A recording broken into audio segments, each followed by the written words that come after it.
The rite that we will begin our service with is biblical in its nature. When Jacob hears that his beloved son Joseph is lost to him, although the information isn't accurate, he rends his clothing in a show of the severing of his heart. And what's interesting is that this piece of cloth that we're about to shred, even if we were to sew it back together, using the most meticulous of seamstresses, the scar would always remain. I'm going to ask our two children to please rise.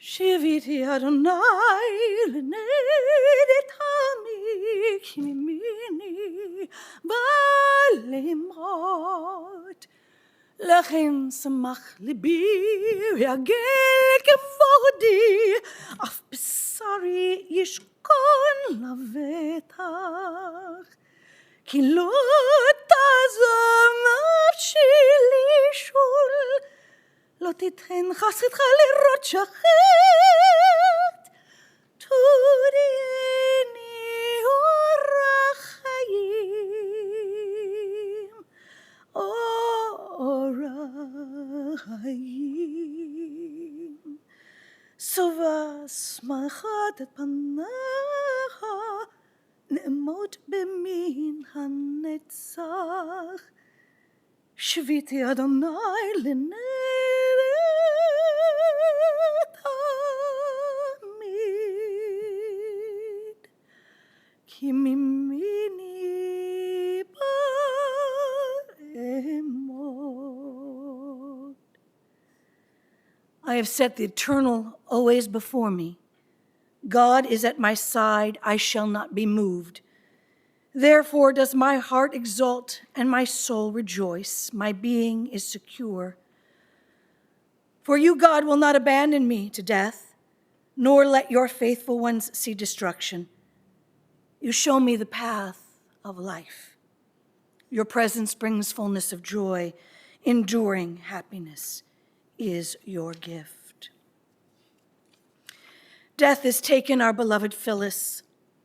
Our friends grieve in their darkened world. In their silence, there is lamentation. In their tears, there is loneliness. Lost in their sorrow, may they find the presence of loving friends. Hear them, O God.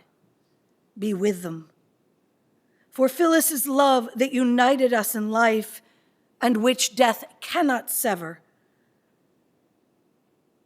for the companionship we've shared along life's path and which continues through the tenderness of memory, for the gifts of our heart and mind that brought us joy and happiness, and now a precious remembrance. For all these and more, we give thanks to God. In this time of grief, we listen to the voice of our sacred scripture that brings us the ever new message of God's nearness.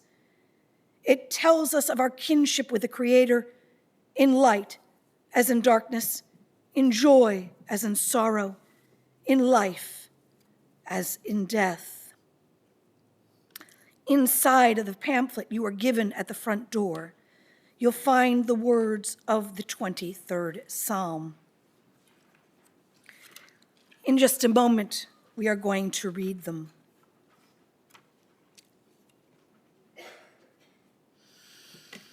Adonai roi lo echsar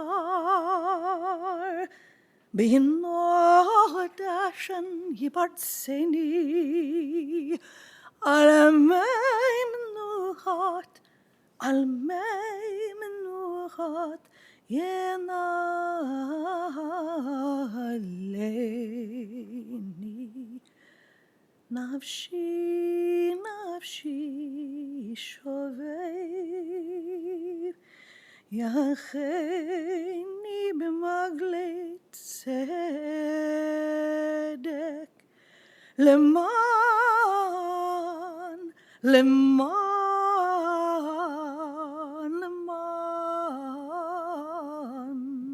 shmo. Join with me, please, in reading. The Lord is my shepherd, I shall not want. He maketh me to lie down in green pastures. He leadeth me beside the still waters. He restoreth my soul. He leadeth me in paths of righteousness for his name's sake. Yea, though I walk through the valley of the shadow of death, I will fear no evil, for thou art with me. Thy rod and thy staff, they comfort me. Thou preparest a table before me in the presence of mine enemies. Thou anointest my head with oil. My cup runneth over.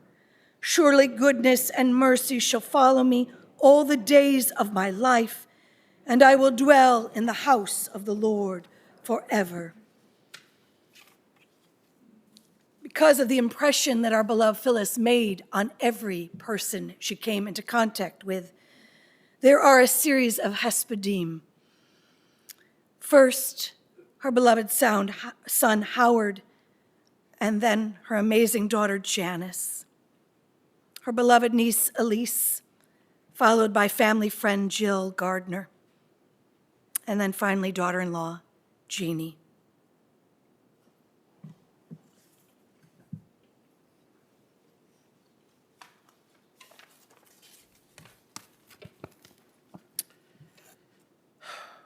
Thank you all for coming here to share in this ceremony honoring my mother, Phyllis Goldblatt, and celebrating her life. Thank you to all of you who sent us messages of support or shared kind words about their feelings for or relationship with my mother. Special thanks to the caregivers who provided love and support to my mother and my father in her final months. Thanks to Dorothy and Nazca, to Beth, to Denise at Journey Care, to Annette at Almost Angels, and to Sherry. And special thanks to my cousin Elise for her deep devotion to my parents. It takes a special person to provide that kind of support to others during their last months when they're often at their weakest and most dependent. I apologize in advance for the length of my eulogy. It's longer than I had originally anticipated. However, there will be a 15-minute intermission halfway through for you to stretch your legs and get a drink of water. My primary task this morning is to give you a sense of who my mother was by sharing with you facts about her life. Phyllis Kaufman was born in Chicago on December 4th, 1931, to immigrant parents with limited education who both traveled to America from Eastern Europe in their teens unaccompanied by adults. In 1939, Phyllis, her sister Esther, and their parents moved to South Haven, Michigan. Phyllis's parents operated a small convenience store in the front of a one-bedroom, one-bathroom house near the high school. The store was open 8 a.m. to 11 p.m. 7 days a week and was particularly popular with students from the nearby high school. Mom was salutatorian of her high school class, played clarinet in the marching band, and was voted Miss Intellectual at the South Haven Blueberry Festival. Mom enrolled at the University of Michigan in 1949 and soon became active in student government. By her senior year, Mom was president of the Michigan Women's League. In the summer of 1950, Mom attended a summer school program at Harvard University. Harvard Summer School opened her eyes to a different intellectual world. In 1954, after graduating from Michigan, inspired by learning of a literacy program in Mexico, Mom took a trip to Mexico, Guatemala, and Honduras with a girlfriend. At that time, it was not customary for single women to take such a trip, but despite her sheltered small-town upbringing, she was open to the experience. Mom later wrote that the adventure began a lifelong search for recognizing the ways people in different cultures respond to changing times and adapt to modern ways of living. In 1954, Mom came to Chicago and got a job teaching 3rd and 4th grade in Glencoe. One day in 1955, she was invited to lunch by the parents of a student in her school to see if she would be interested in staying with the family's children while the parents were on vacation. The children showed her a picture of their Uncle Marvin, who was then in the Army in Korea. Later, the children's mother, Marvin's sister Bernice, asked Phyllis if she could give her phone number to Marvin. Marvin, after being pressured by his sister, called and their relationship began. Mom felt that teaching elementary school would not be enough to satisfy her as a career and applied to and was accepted by the International and Comparative Education program at Teachers College, Columbia University. Mom's aunts advised her to put aside her personal interests and marry Marvin, but her mother supported her decision, and again, defying convention at the time, Mom moved to New York in 1957 for her master's. After receiving her master's in 1958, Mom returned to Chicago and Marvin, but again, defying convention, applied for and received a scholarship to the University of Chicago PhD program in Comparative and International Education. Mom and Marvin were married in April of 1959. They were married for 65 years and were remarkably devoted to each other. Over time, she softened some of his rough edges, and he roughened some of her soft ones. They made a great team. In the 60s came Howard and Janice, a move to a house in Skokie. Mom continued to balance her traditional role as a 1960s housewife, raising her children and having dinner on the table each night at 6:30 when Marvin came home from work, while commuting to Hyde Park to work on her PhD. Mom received her PhD in 1968 with a dissertation on how economic conditions in Mexico affected levels of literacy in children. Her dissertation is the size of an old Yellow Pages and will be available for light reading at the Shiva. Mom was accepted to the faculty at Northeastern Illinois University in the early 70s and taught there for 35 years, again, balancing her traditional duties as a housewife with her professional obligations.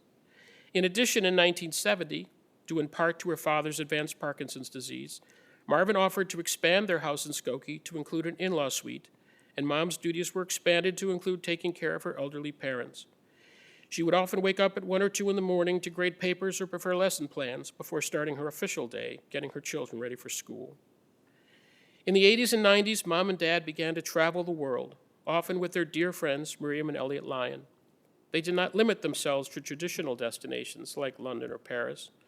They traveled to China and Tibet in 1985, staying in Spartan quarters and military bases because hotel infrastructure was not yet in place.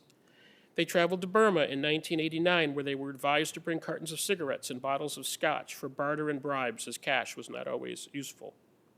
In the 2000s, Mom and Dad acquired a condominium in Longboat Key, Florida, and began to spend winters there with a group of friends. Their time there was filled with movies, plays, the symphony, adult education classes, and discussion groups. The 2000s was also a time of enjoying grandchildren, as Noah was born in 2004 and Eli in 2006. Phyllis and Marvin took great joy in spending as much time as possible with their grandchildren. For a person who went through her life with such grace and compassion, Mom was tough as nails and very stoic. She never complained about the pain she suffered for decades from her sciatica or about the breast, ovarian, and colon cancer she fought during her life.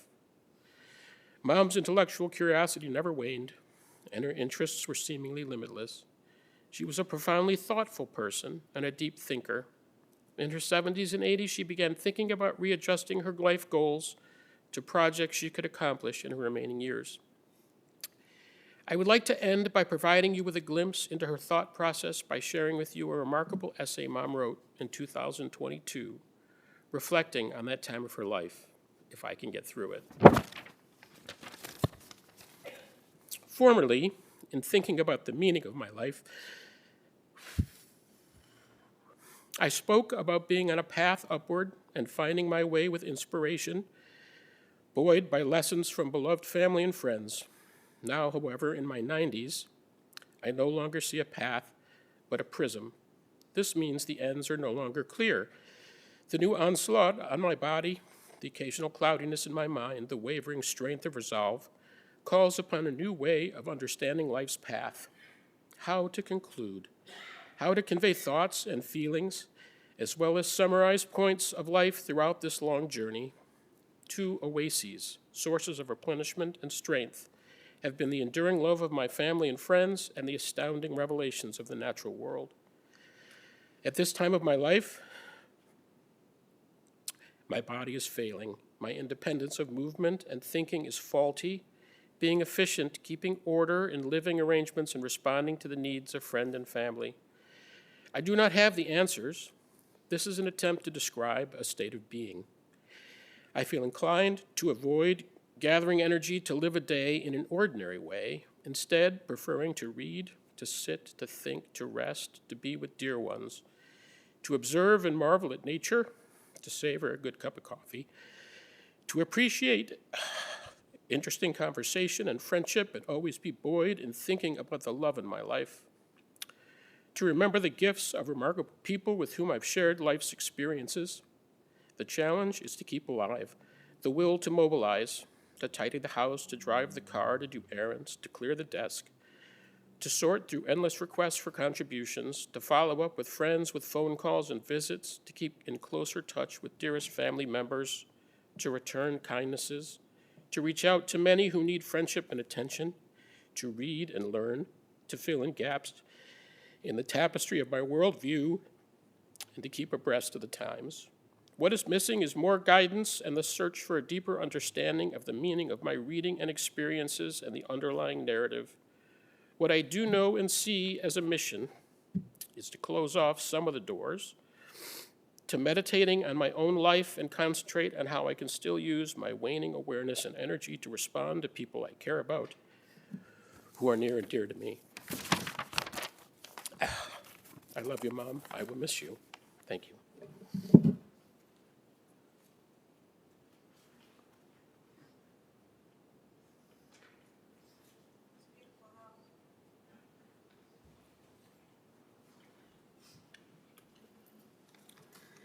When we discussed what kind of funeral Mom wanted, she said just a simple graveside service. No one is going to want to come to a ceremony. We insisted that we would want to talk about her and praise her. She relented, but that was my mom, always so humble. Mom sought the underlying meaning in everything we did. On special occasions in particular, she would assiduously prepare and deeply think about the occasion, high holidays, Thanksgiving, or even in writing a simple birthday note. So in writing this eulogy, my mom would ask the question, what is the meaning of doing a eulogy? I think it is to shine a loving light on our beloved one to really be able to see them. Seeing others, really getting to know them, being curious about them, was one of Mom's greatest gifts and legacies. Adding compassion and empathy to the equation, Mom would draw people to her and encourage and affirm their light. So she did this equally with friends, family, and acquaintances. For example, I was Mom's medical advocate and always sought to get all my questions answered by the doctor. Mom, however, was the opposite. She always wanted to know about the doctor. Her appointments sometimes seemed like therapy sessions.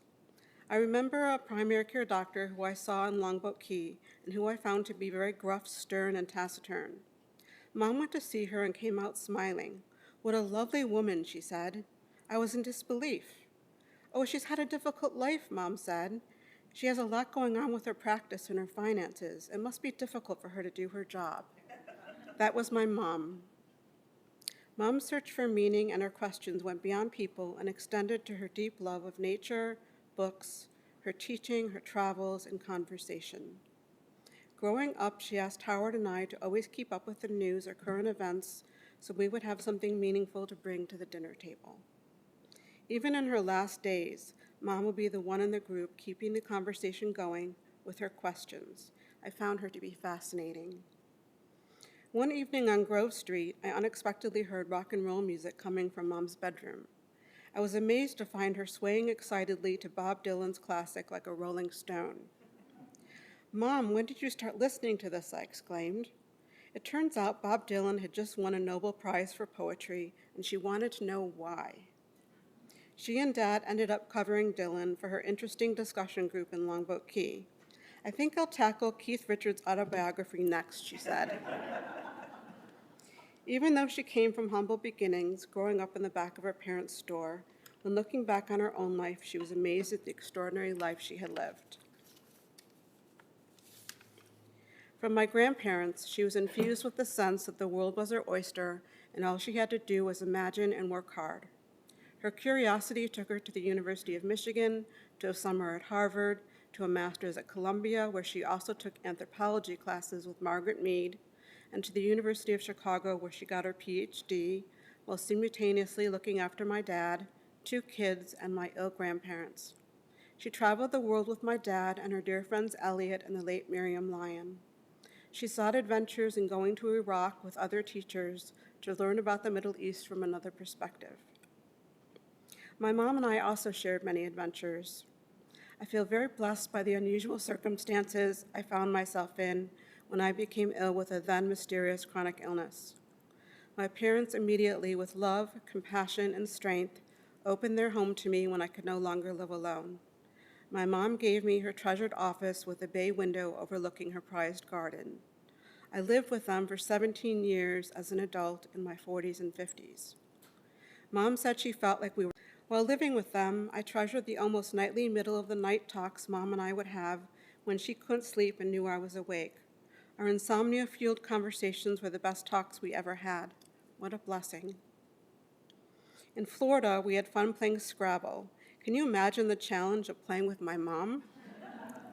We did puzzles together, and we laughed at our obsession and attachment to solving a particularly difficult Buddhist puzzle, the contradiction we couldn't let go. Mom battled cancer on and off for 20 years, but most people didn't know it. She did it with both grace and valor. With grace, I mean gratitude, appreciation, kindness, courtesy, ease, benevolence, and goodwill, shown in broad understanding and tolerance of others. She never complained about her difficulty with illness. She tended to just go with the flow and stay in a place of gratitude. She said she felt enfolded in a blanket of love and care. She deeply appreciated all of the love and prayers and kindness of her many friends, her family, and the caregivers, nurses, and doctors who accompanied her on her journey.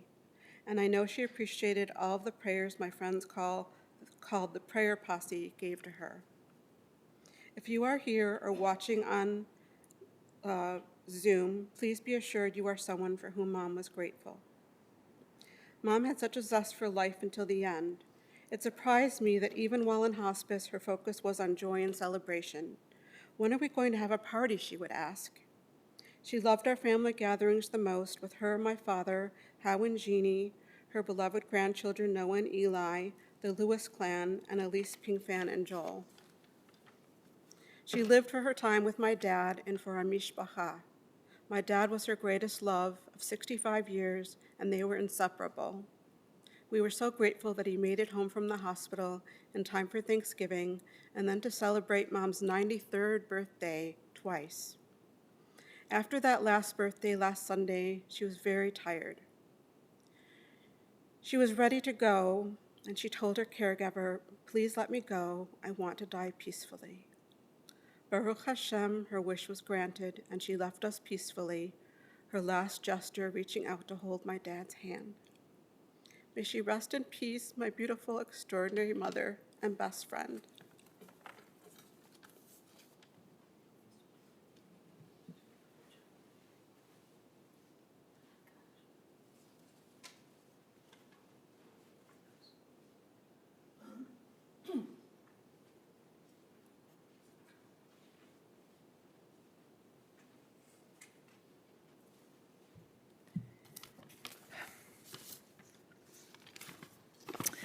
I'm deeply moved to be an honorary Goldblatt today. After my public art exhibition, Unsung Heroes of Uptown in Chicago ended last summer, I began what I told Aunt Phyllis would be my next work, trying to get to her essence, what makes her tick, to create a portrait of her, not in images, but in words. I'm an artist, can you tell? As a visual artist who writes, I know that inevitably any portrait will be one of both the sitter and the artist. However, what I hope I'm about to say will be enough of a likeness that all who love her will recognize. It's only a sketch, but I hope it will trigger a slew of memories and anecdotes that will begin to dance within yourselves. I did something very different, I think. To make the most accurate sketch possible, I asked Aunt Phyllis to collaborate with me. I wanted it to be perfect, so I read this draft to her. Actually, it's much shorter. I'm sparing you. And then she commented, and then I made notes and revisions. To begin any sketch in words or as an image, one is taught to begin with the outline or contour of the person, moving from the general to the finer details of the specific. But how to begin? One afternoon, Aunt Phyllis motioned to a large rectangular embroidery hanging on the wall beside her bed. She said that it is the visual representation of her PhD thesis, Education in Relation to Social and Economic Change in Mexico. That was it. Her masterpiece of a life can be seen as multicolored threads running throughout her 93 years, like this embroidery of everyday life in a village in Mexico. I have been recording her conversations and with my uncle for years. There are numerous themes or threads that run throughout. One dominant thread has been her lifelong love for learning and a deep respect for the value of education. That love of education must have started with the stories her loving mother told her. Her mother's difficult, tragic life began with the loss of her own mother in childbirth, living in a village in Ukraine.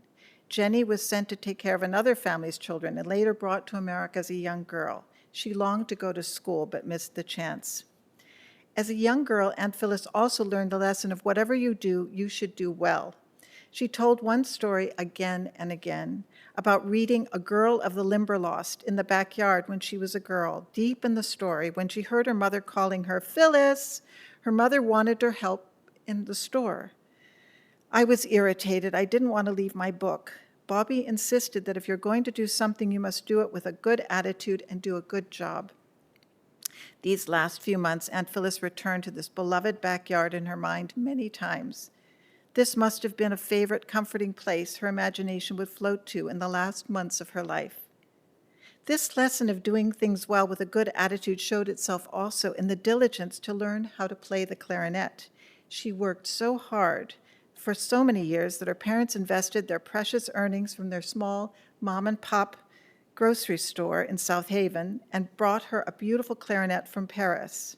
And Phyllis mentioned again and again how she remembers wearing a white gown and playing as she walked across the high school football field with Bobby Jones accompanying her on the sax as she played by the light of the silvery moon. I can see this in my mind, can't you? Throughout her life, too, Phyllis was filled with uncommon humility and gratitude.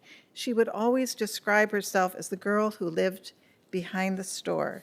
That family story in South Haven with the candy counter and the small grocery and 2 tables where people would come to eat her mother's famous hamburgers. For example, she mentioned again and again about how surprised she was to have lived such a miraculous life, telling of sitting next to the president of the University of Michigan during her student leadership years when she was the head of the Women's League. Not a small achievement in a university of about 16,000 students. Where did that pluck come from to campaign for that office?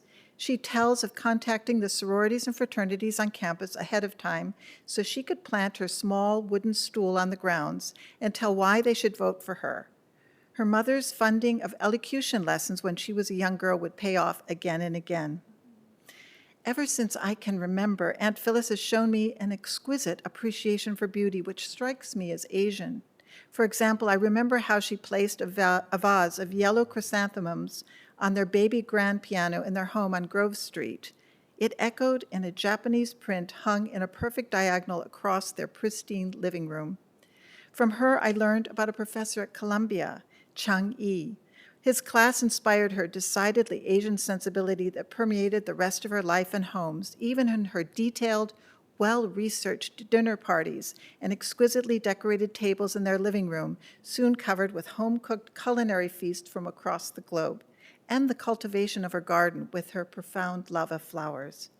Aunt Phyllis possessed an uncommon ability to find her bearings looking at flowers or gardens or gazing into the ocean, becoming one with the waves. Her love of reading was another theme in her life. One day in November of 2020, she told me about the house that Marvin built. We were talking about Anne Patchett's book, The Dutch House. This book stirred memories of their home on Grove Street for 52 years. Quote, Marvin put so much thought into shaping our house into the way we wanted to live in it. He added on to it when Bobby and Zadie came. Later, after they were gone, he made their room into my office. Janice lived in that room too. The whole house evolved with our changing needs. That's why we had a goodbye party for the house before we packed up and moved to 3 Crowns. The house is literally a container for not only our family's life, but tells a story about Aunt Phyllis and her talent for arranging things methodically, step by step, about her sensitivity for not only the space, but for the effect on the life within. Quote, in the beginning, I didn't know anything about how to furnish a house. We were little kids, but as I got older, I began to have a point of view. We always had the furniture to be comfortable, to be able to sit in a circle, to facilitate conversation. The artwork was always placed for the eye to rest on, something lovely. There was just a feeling of how our house should be. Reading The Dutch House sparked that memory. A rich theme in Aunt Phyllis's life was her lifelong pursuit of knowledge, of uncovering truth. Again and again, she told me about her concern for justice and for liberating people from poverty. The theme that defined my childhood was poverty. When I was a girl, I would visit my relatives when they still lived on 17th Street in Chicago. You would take a long ride on the L, going past people's backyards, so run down and broken, seeing how other people lived, their housing, it made me upset. I would read about the slums, and I would just feel if only I could take it in.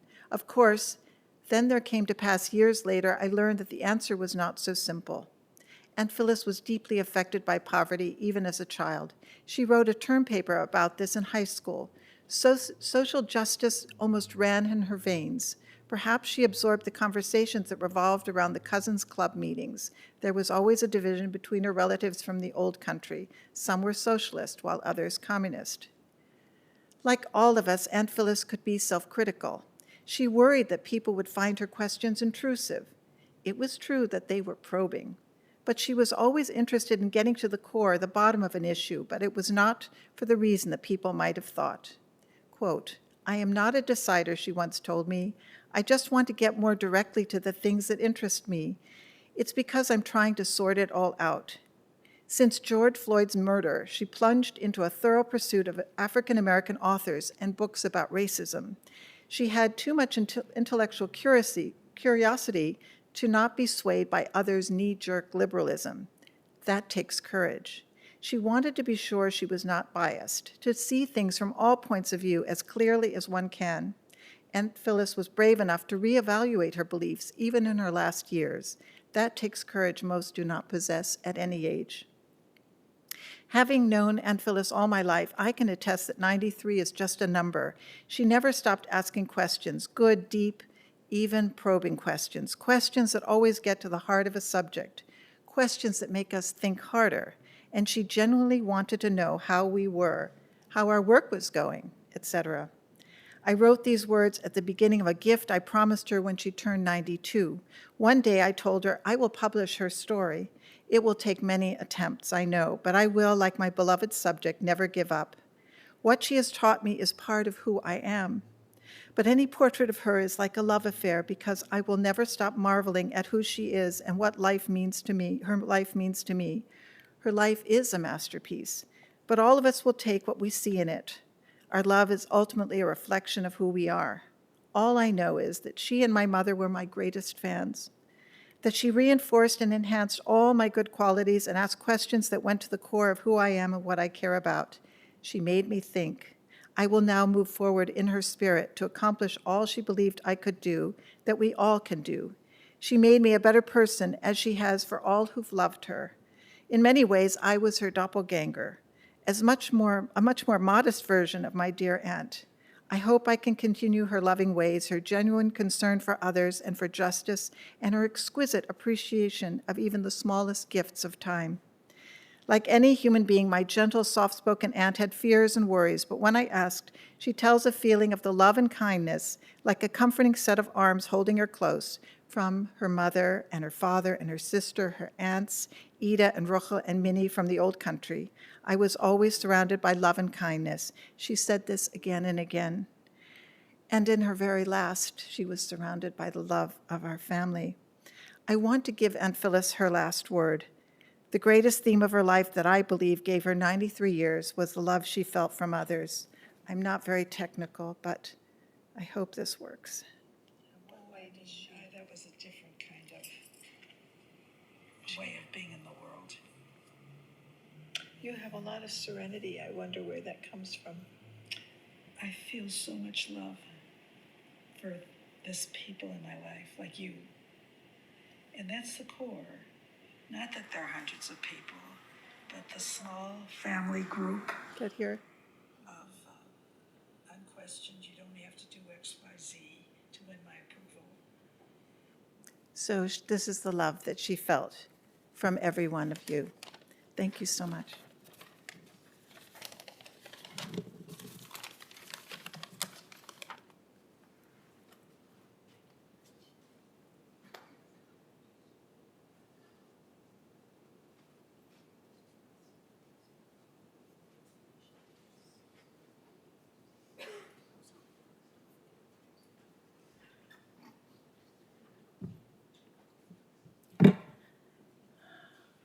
Marvin.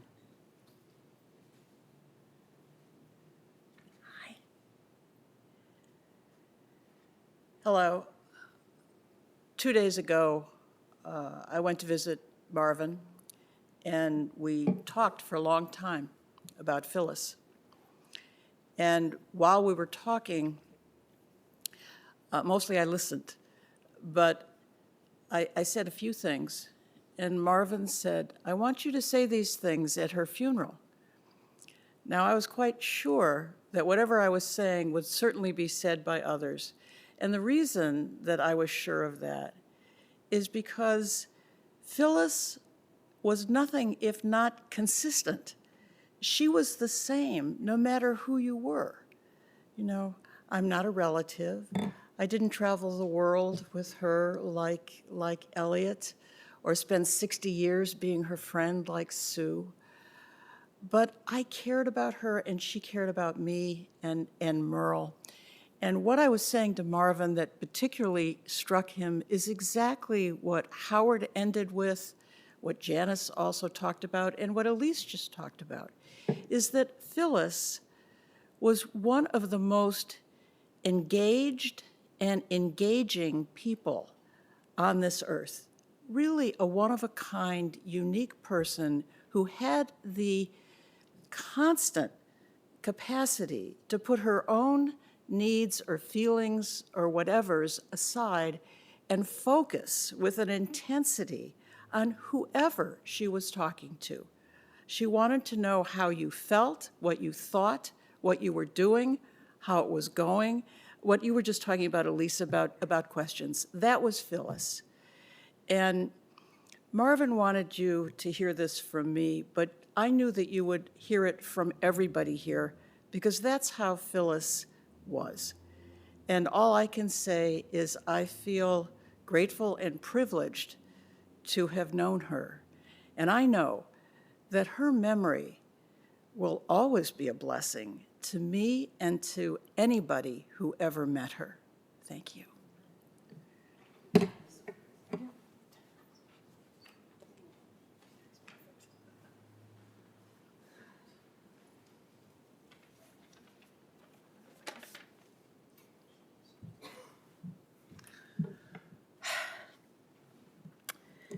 My name is Jeannie, and I'm Phyllis's daughter-in-law.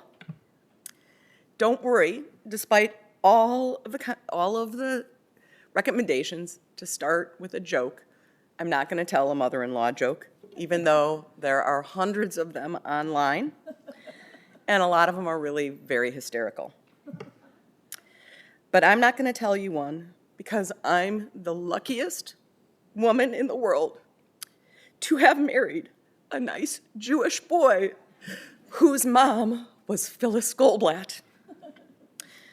If you've been fortunate enough to be in a conversation with Phyllis, you understand everything that Howard, Janice, Elise, and Jill said about feeling truly seen, respected, intellectually challenged, and engaged, and for those she cared about, deeply loved. If you've never experienced a conversation with Phyllis, you missed out on meeting a truly inquisitive, delightful person with a beautiful soul. I used to wonder what it would have been like to have Professor Goldblatt as a teacher. I now realize that I've been learning from Phyllis for over 25 years. Phyllis modeled that love affairs can be long-lasting through the good times and through the bad. As you've heard, her last physical act was to reach out for Marvin's hand, which she held as she took her last breath. How lucky she was to have Marvy always. She taught me that you can raise 2 Goldblatt children while being a professional at the top of her field. Of course, that was almost unheard of back in the late 60s and early 70s. By this time I started raising children, it was old hat. It was nothing new to be a working mom. Plus, I had Ilsa. Ilsa considered Phyllis and Marvin to be her partners. Phyllis and Marvin and my boys spent endless hours at the zoo, museums, botanical gardens, and walking on the beaches of Longboat Key, Manzanita, and behind Vin and Sue's house in Evanston. While I know my boys loved these fun outings, looking back, I hope they were learning from Grandma Phyllis every step of the way. By instilling in her children that world travel is a form of education for young kids, she blazed the trail for me and Howard to show our kids this amazing, amazing planet. And I hope they've inherited or at least learned the reverence for nature and that they will be stewards of this planet because Grandma Phyllis would have wanted you to. If one day my children's significant others hold a fraction of the love I have for Phyllis in their hearts, I will have learned her greatest lesson, how to be the best damn mother-in-law, or whatever term it will be then that won't get me canceled. Okay, Phyllis loved nothing more than a celebratory gathering, especially if it included bubbles, also known as sparkling wine. Like a good champagne, Phyllis's dazzling deep blue eyes sparkled, especially when she giggled, which was a true delight to hear and see. If you got a belly laugh, that was something even more. Like a fine sparkling wine, Phyllis was delicate with subtlety and refinement, yet she had great depth with complicated and multi-dimensional layers. While her quest to learn more about us has come to an end, please join us for a Shiva so that we can raise a glass in her memory, continue to learn from her and about her, laugh a little, probably cry a lot. She was one of a kind, remarkable in every sense of the word, and unforgettable. I will miss her every day. I loved you, Phyllis.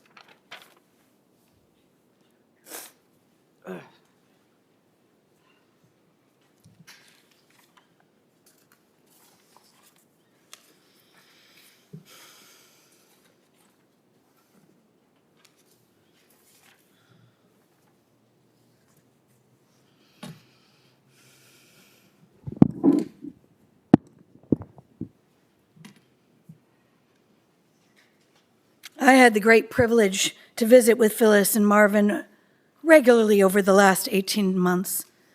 Ostensibly, these meetings were supposed to be a comfort to them as they faced Phyllis's mortality. What ended up happening, however, is that Phyllis was a comfort to me. Mitch Albom had Tuesdays with Maury. I was lucky enough to have Fridays with Phyllis. As the kids have beautifully said, Phyllis had a gratefulness practice that was completely organic. She saw the world filled with beauty, grace, love, and possibilities, and she imbued everything she touched with the exact same qualities. As Phyllis and I sat together over the many sessions, she really only wanted to know one thing from me. What is it she could do to make her death less painful for those she loved? Almost every meeting started with that same question. On one particular occasion, she said, "I don't want them to be sad." I explained to her that unlike the meticulous plans and choices she had made regarding her death, that was one thing she could not control. But I added, her loved one's sadness would not be fraught with conflict or pain or unfinished business. The pain of loss, instead, would simply be because they would miss her beautiful soul and unconditional love. Phyllis was not just a blessing to those whose names she shared. Personally, and I think I can speak with everyone, for everyone in this room, everyone on the live stream, and anyone in this world who had connection to Phyllis, we were the blessed recipients of so much of her wisdom and love. She was the consummate teacher, and from her I learned how to be a lady. I know, in this time of wokeness, that phrase is hopelessly archaic, and I may even have offended some. But before you argue semantics, here's what I mean. From the moment I took my job 30 years ago, every time Phyllis came up to me, she greeted me with kindness and compassion, recognizing I was scared and I had no idea what I was doing. Phyllis was always full of praise. Even when I hopelessly messed something up, she would find the good in something and share words of encouragement. I remember one high holidays. I felt dreadful. I had a cold. Everything I sang sounded like caca. And she came up to me and said, "But you sang it with such heart." She meant it. She meant it as words of support. She was far more interested in how I was doing in that moment than any of her challenges or victories, never failing to ask how I or my wonderful daughters were doing, or if I was well, even in those moments when she was not. Phyllis's life lessons were precious reminders of what a treasure she was. She once said to me, "You have to learn how to see."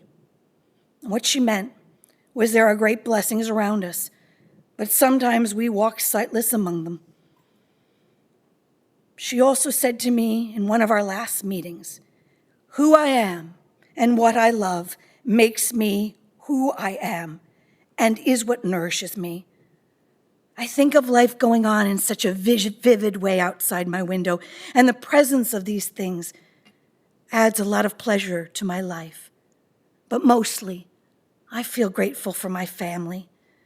They're so very dear, and we have had wonderful times and trips together.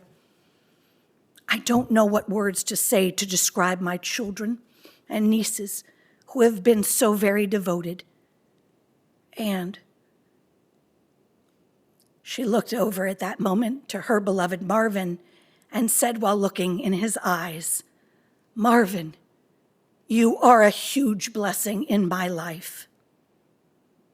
She didn't need to state any of those musings because she lived them.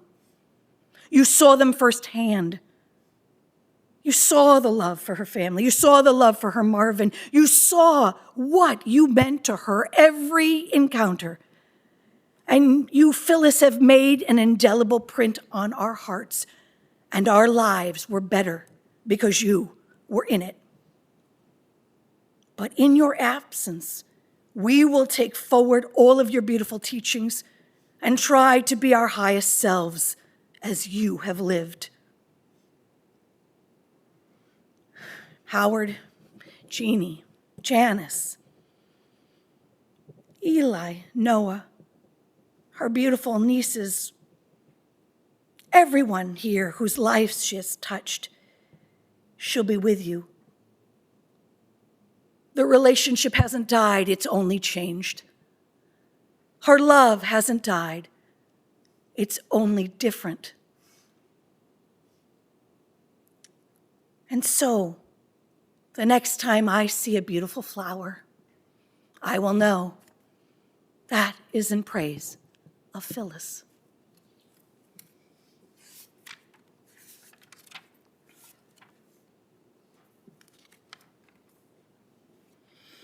When I die, the poet writes, give what's left of me away to children and old men that wait to die. And if you need to cry, cry for your brother walking the streets beside you.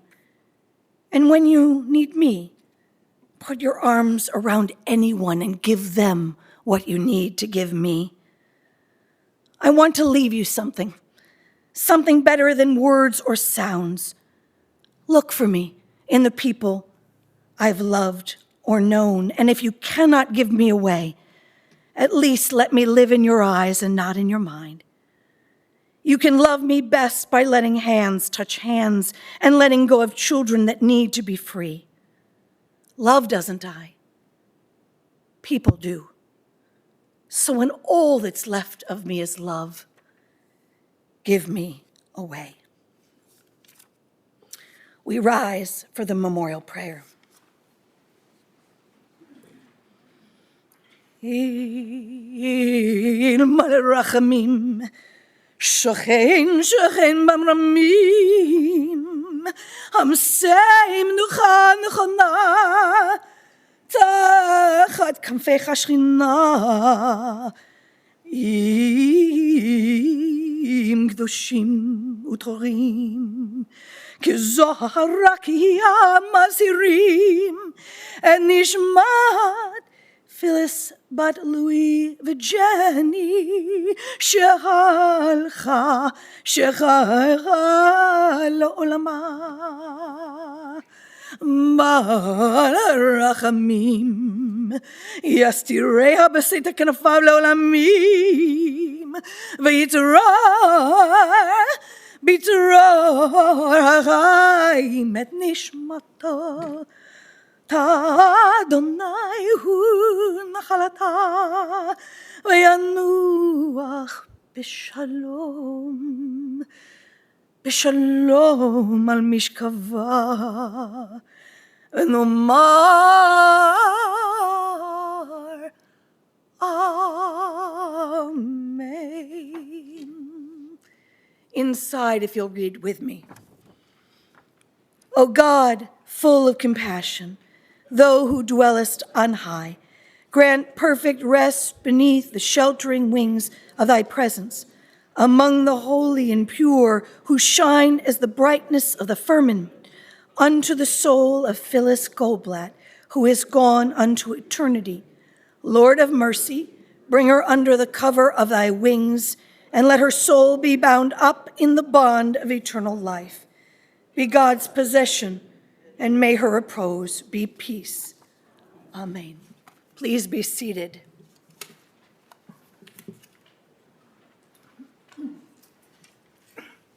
This concludes the service here at the chapel. The interment will take place at Rosehill Cemetery, at the conclusion of the interment, the family will be sitting Shiva at the Goldblatt residence, beginning at 3 p.m. until the evening. The following individuals have been asked to act as pallbearers: Noah, Eli, Elise, Inez, David, and Jamie. For those that have joined on the website, there are charities that the family requested that for friends and family to make a donation to in lieu of flowers. And for those that are here, it's on the service folder that you received when you arrived. Please rise, and if I can have the pallbearers, please come forward.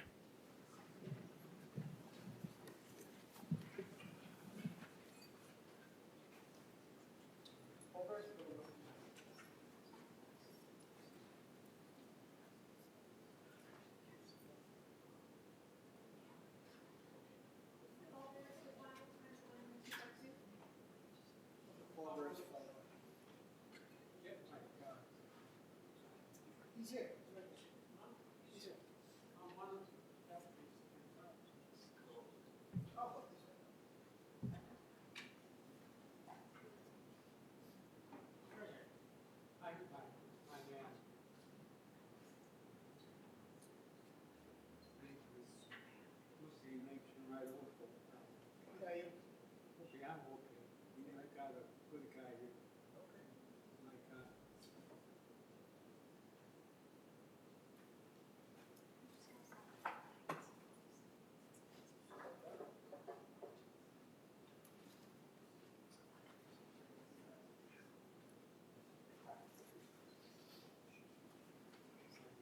walk over to the good work.